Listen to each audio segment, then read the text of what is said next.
Bismillahirrahmanirrahim. Maalesef günümüzdə bugün hədis inkarçıları çox yayılıb. Baxırsan, hədisləri inkar edirlər. Peyğəmbər sallallahu aleyhi və səlləmin sözlərini inkar edirlər. Və deyirlər ki, biz yalnız Quran-ı Kərimdə nə varsa onu götürürük. Qalan heç bir şeyi götürmürük.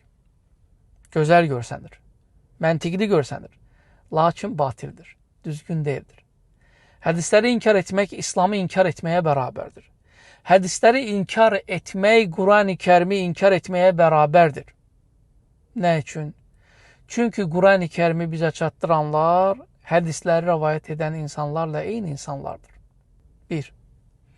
Uca Allah Quran-ı Kərimdə buyurur: Bismillahirrahmanirrahim. وَمَا أَنْزَلْنَا عَلَيْكَ الْكِتَابَ إِلَّا لِتُبَيِّنَ لَهُمُ الَّذِي اخْتَلَفُوا فِيهِ. Ey Peyğəmbər! Biz sənə bu Quranı indirdik ki, sən bu Quranla insanların ixtilaf etdiyi məsələləri sən onlara izah edəsən. Sən izah edəsən. Sən izah etməyin isə sənin hədislərin deməkdir. Mənasındadır.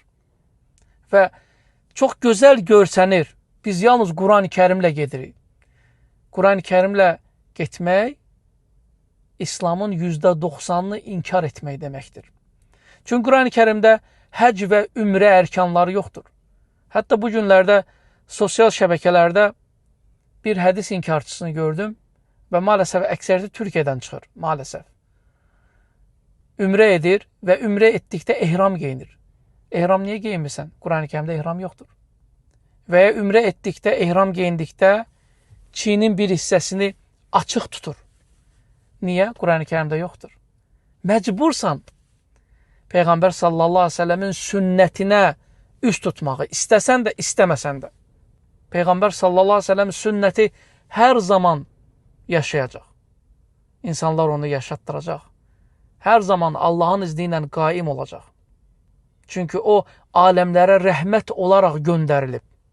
İstəsəz də, istəməsəz də. Uca Allah buyurur: Və aqimus salah. Saləti iqamə edin.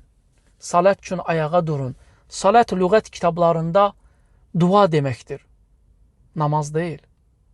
Lakin sünnət bizlərə salət sözünün namaz olduğunu izah edir. Həmçinin cümə xutbəsi hədislərlə gəlib. Və çox məsələlər, qurban kəsməyin necə forması, hansı heyvanların, neçə yaşda olması, necə olması, hamısı hədislərlə gəlib. Siz açıq aydın deyin ki, biz İslamı istəmirik. Lakin biz Quranla gedirik, donunu geyindirməyin. Deyin ki, biz İslama qarşıyıq. Biz sizi tanıyıq. Biz İslamı istəmirik, İslama qarşıyıq, İslama nifrət edirik sözləri ilə. Ortaya çıxın, biz də bilək. Hətta bu günlərdə sosial şəbəkələrin birində bir günlər dəvənin nəcasətini ortaya çıxaran bir kəsin rəzil olmasını da izlədik.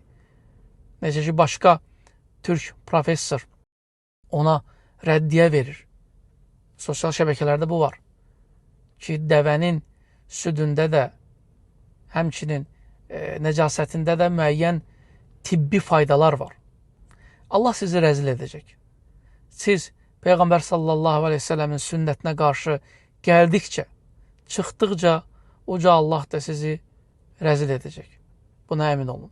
Esselamu aleykum və rahmetullah.